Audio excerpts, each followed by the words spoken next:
That's right. Back at it again. Full custom hot dog here doing another movie review. That's right. Today we're going to be talking about Army of the Dead, directed by Zack Snyder. It's like the internet won't shut the fudge up about it. And we're going to talk about it too.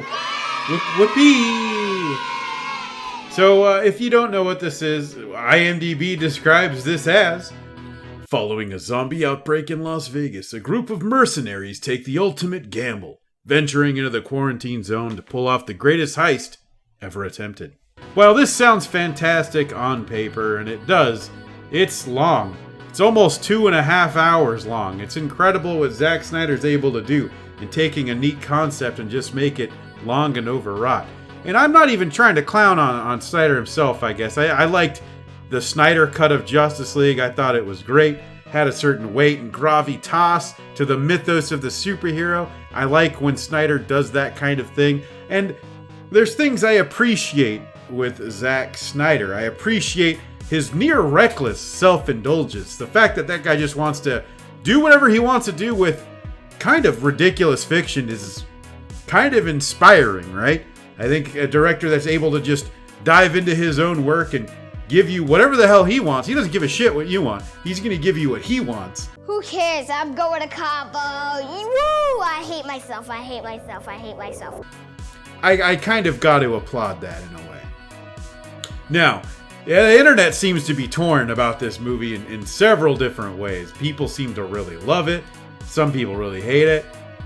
Man, it is just, with movies like this, they're hard to watch. I would appreciate a Snyder recut of maybe a producer going in and cut this up. There's some really wonky stuff in this movie. One thing I couldn't stand that I'm thankful I've heard other people talk about was the way he shot some of this film. A lot of blurred backgrounds. If you've seen that Joker scene, I'm the Joker, baby. that was shot for the Justice League Snyder cut. You'll notice everything was blurry in the background of that whole scene. That was all shot, I think, during the pandemic. That's a lot of how this movie is, and it's unfortunate. Vegas is such a cool backdrop for a zombie apocalypse, as we've seen in Dead Rising 2. If you haven't played it, absolutely. And if you're gonna play it, play the second game where you get to be Frank West. He's no hate against Chuck Green, but Frank West is the shit. Blurring out what should be an amazing backdrop is a bad move. There's a lot of fun details that could have been had. I've heard some people theorize that it was because of this whole Tig Notaro thing, but I don't believe it, only because we've already seen this quote-unquote technique during the Justice League. So I don't believe it was because of that. If you don't know what I'm talking about, the Tig Notaro thing, originally, Army of the Dead had Chris D'Elia, noted comic and actor who would frequently play pedophiles, which I had thought that was weird. Frequently, okay, in his defense, he played it like 2 times, but I also think playing a pedophile twice in 5 years or something, I don't know, that's a bit much. So Chris D'Elia gets outed as a sex pest. They end up replacing him with Tig Notaro, pretty famous comic. She's been in Star Trek, all kinds of stuff, and they brought in Tig and green screen Tig in all these scenes, and Tig Notaro had never met any of the cast. It definitely kind of shows in some of her acting. However, I like the idea of her character. I don't want to say I can't fault her for her acting, but damn it, man, if you're acting with nothing and you're not exactly a actor, you're a comedian/actor, I'm not going to expect a 10 out of 10 performance, you know what I mean? But all in all, there's some really great ideas here, but like I bring up, Snyder is his own worst enemy with film, I think. I don't think he's ever going to make something that's going to appeal to everybody. Probably hasn't since maybe Dawn of the Dead. I could be wrong there. A lot of people like 300 though, so maybe I'm just busting chops, but I think a lot of people expected Dawn of the Dead with this movie. But it's a fun heist film when that part is happening. But there's all these characters, and it's showing you bits of all these characters, but not quite enough to make you care. The moment I start caring about characters, shit kind of goes sideways, and you may or may not lose those characters. And that's always kind of one thing I like and dislike about the zombie film. When you get attached and really love a character, well, you probably shouldn't. But that's the way it goes. You gotta kill your darlings, right? I'm a killing machine! So some of that surprised me. I didn't expect to like some of the character development. There's some ridiculous stuff here too. There's some ridiculous stuff Zack Snyder didn't even know what he was doing. There's a bit where someone shoots a zombie in the head and it's a robot zombie. And I think I saw an interview where Zack Snyder's like, "Did you see the robot zombie? What's that about?" Like, yeah, bro, what is that about? It's your movie. And I almost think what he's doing is putting enough random shit in here so the internet can kind of finish writing whatever the hell he thought he was doing. Because if you haven't heard, this is also going to be a franchise. We're getting a Army of the Dead prequel. We're getting an Army of the Dead spin-off anime series. Now, one theory I've heard that I found fairly interesting is the idea that this film is a time loop. There's some thread on Twitter that sort of breaks down all these scenes where people misremember things. I think people are looking for things that aren't there. Could be me. I don't think you would hide a bigger idea around a simple premise like this without a hint of that bigger idea. So if any of that comes out, I think that's all going to be a happy accident, and you're going to have Zack Snyder being like, "Yeah, dude, it was totally a time loop movie. I'm so glad you guys got it. Yeah, no, that's not his intention at all. I do not believe that for a second." Man, fuck you and your bone spurs. All in all, it's an okay film. It's a decent watch. It's not Snyder's worst. I still think his worst is Sucker Punch. I'm not a hater of Snyder either, just so you don't think I'm some biased goofball. I just think this is a weird film for him to do. There's some neat ideas.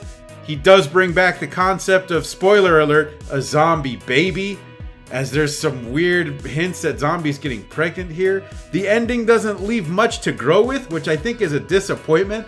I wish they would have left it a little more open, I guess. Who the hell wants to see prequels of things? What's interesting about this movie that I do like is the first 5 or 10 minutes serves as a prequel to the movie you're watching. You didn't really need more than that to sort of set up this movie. I think if you wanted to build on this world, you wouldn't kill off a lot of your characters. And again, that's a spoiler alert too. So, I mean, if this is a time loop, prepare yourself for spoilers 5 minutes ago. Yeah, I had that planned too. This is big brain time. But that's just how I feel. That's what I think. Am I looking forward to any of that stuff? Prequels, spin-offs, cereal boxes, placemats at Denny's? Come on. I don't care. I really don't. I'll watch it because my goal is to watch everything horror related that comes out. And honestly, Zack Snyder, I'll check out anything he's doing. I'm not going to rush to the theater for it, but I'm interested to see what he's doing because I at least appreciate his vision, even if I think he needs a wrangler. Somebody off to the side with one of those clickers, you know, like they do with like raccoons and they train them. Come on, boy. Go on, get. I think that's what Zack Snyder needs to really make a good movie. He needs some solid producers to come in and sort of maybe hit him with those tasing cattle prod things or something. He needs somebody to just help him pull back and dial in. So, anyways, that's my take on Army of the Dead. There's a lot of cool things in here, but it's not enough to make me love it. So it's a fine watch. If you haven't seen it, you like zombie movies, there's some neat ideas here. There's some utterly ridiculous shit. But I think zombie genre is one genre where we kind of need ridiculous shit. To me, I don't give a shit about the zombie genre, flat out. I think it's tired. I think it's boring. I love a lot of the old stuff, but a lot of the new stuff I see has just been whatever, sterile. If you got some recommendations, let me know. Maybe I'll check them out. I'm definitely not opposed to it, but I feel like looking at a lot of the movies on stuff like Tubi, when we get zombie stuff, it's usually boring, in my opinion anyway. But at least Army of the Dead tries to kind of play with the mythos, add some new stuff, this idea of alpha zombies and most likely potential aliens and stuff. At least he's kind of tweaking with it. I almost wish he would have just made a Dead Rising 2 movie, to be honest. And yes, we did get a Dead Rising 2 movie. In fact, I don't even remember if I've seen it. I know I've seen one of them. Didn't really care to follow that series. If anybody recommends those to me, holla. Well, that's what's up. Let me know. I'll check them out. I probably will check them out anyways. I love the Dead Rising games. At least the first two. Anyways, so I keep reiterating this point. Is this worth a watch? Sure. You're bored. It's Saturday afternoon. Well, you don't got much to do. Check this out. And it's a fine little watch. Besides that, I don't know. I'm scared worried, concerned at how many people adore this movie. Good on you, though. But I want to be on that point. I want to love every movie. And this is one that you miss me. You got some weak wooden performances, some great ideas that probably look better and probably should have stayed on paper. But some of that camera work is gross, disgusting. Ew. Anyways, done ranting about Army of the Dead.